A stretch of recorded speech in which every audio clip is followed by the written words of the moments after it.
हैं राज्य में, जो नया जन्म तो पा गए लेकिन अभी भी परमेश्वर के विरोधी They are rebellious because they want to live according to what they feel is right and not according to the written word. वो विरोधी इसीलिए हैं क्योंकि वो जो उनको सही लगता है उसके अनुसार जीना चाहते हैं, जो वचन कहता है उसके अनुसार नहीं जीना चाहते. Okay? Second is, first is you submit to God, पहला है आप परमेश्वर के अधीन समर्पित हो, and second is you submit to God ordained order. दूसरा है परमेश्वर के बनाए हुए ऑर्डर के अधीन आप आते हो. That means you submit to a local church. इसका मतलब एक लोकल कलीसिया के अधीन आप समर्पित हो. Jesus said, I will build my church. So church is not a man's idea. Church is not a religious institution. Church is the body of Lord Jesus Christ of Nazareth. प्रभु यीशु मसीह ने कहा मैं अपनी कलीसिया को बनाऊंगा. तो कलीसिया किसी इंसान का आइडिया नहीं है, धार्मिक आइडिया नहीं है, ये परमेश्वर की स्थापित की हुई एक देह है मसीह की. Amen. And I'm not teaching you this so that I'm saying come to this church. You don't like this church, go to any church. But submit to a local church. मैं ये इसलिए नहीं कह रहा हूँ कि इस चर्च में आओ, मैं कह रहा हूँ जिस भी चर्च में जाओ वहाँ पर सबमिट करो एक लोकल चर्च में. Amen. Because there are many ultra hyper spiritual people today who don't go to church. क्योंकि आज बहुत सारे घने आत्मिक लोग हैं जो चर्च नहीं जाते हैं. And they are outside the will of God. और वो परमेश्वर की इच्छा से बाहर हैं. Because church is God's idea. क्योंकि चर्च परमेश्वर का आइडिया है. Like marriage is God's idea, church is God's idea.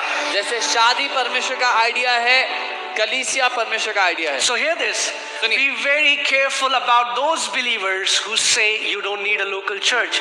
That's devil talking and not God talking. उन विश्वासियों से बच के रहना जो कहते हैं आपको चर्च की आवश्यकता नहीं है, वो शैतान बात कर रहा है, परमेश्वर नहीं.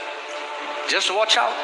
देखते रहो बस. Wait for few years. थोड़े साल रुको, their fruits will tell you. उनके फल आपको बताएंगे.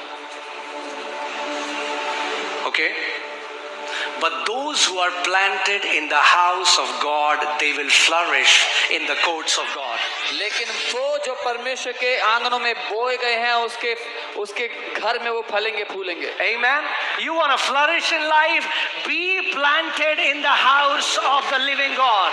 आप जिंदगी में फलना फूलना चाहते हो, जीवित परमेश्वर के घर में बोए जाओ. Amen. आप बढ़ोतरी देखना चाहते हो, बढ़ोतरी के बाद बढ़ोतरी के बाद बढ़ोतरी यहोवा के घर में रोपे जाओ. You want to see increase, you will see increase upon increase if you are planted in the house of Jehovah. Amen. See, the Bible says, and again, in 1 Corinthians 12:20, you see there is an order that God has set. Bible बात करती है कि परमेश्वर ने नियुक्त किया, किसने? परमेश्वर ने नियुक्त किया है अपोस्टल्स को, प्रॉफिट्स को, भविष्यवक्ताओं को. Amen.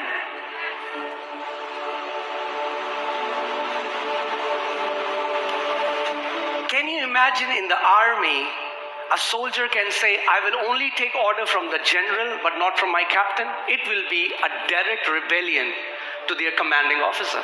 आप कल्पना करें अगर सेना में एक सैनिक कहे कि मैं सिर्फ आर्मी के जनरल से ऑर्डर लूंगा, मैं जो मेरा कमांडिंग ऑफिसर उसकी नहीं सुनूंगा, ये सीधा विद्रोह होगा. Have you met believers who say, I only submit to Jesus, brother? आप मिले हो ऐसे विश्वासी जो कहते हैं मैं केवल यीशु को समर्पित हूँ भाई. That's why Bible says, with all you're getting, get understanding. इसीलिए बाइबल कहती है कुछ पाना ही है तो समझ पालो. If you say you only submit to Jesus, you are as deceived, less deceived than devil, but you're deceived. अगर आप कहते हो कि मैं केवल यीशु मसीह को समर्पित हूं तो आप धोखे में हो. शैतान जितने धोखा नहीं खाए Because God has appointed these in the church. क्योंकि परमेश्वर ने इनको कलीसिया में नियुक्त किया. I can understand you go to a church and you don't like the leadership. मैं समझ सकता हूं कि आप किसी चर्च जाते हो, वहां के लीडर्स आपको पसंद नहीं है. Church is not a spiritual prison. Church कोई आत्मिक जेल नहीं है. You are not a spiritual hostage. आप कोई आत्मिक कैदी नहीं हो. The door is open. दरवाजे खुले हैं. Go. Find a church where you can submit. एक ऐसी कलीसिया ढूंढे जहां पर आप अधीन हो सकें. But submit. लेकिन अधीन हो. But don't say I don't need a church. पर ये मत कहें कि मुझे चर्च नहीं चाहिए. Because you are direct rebelling the ordinances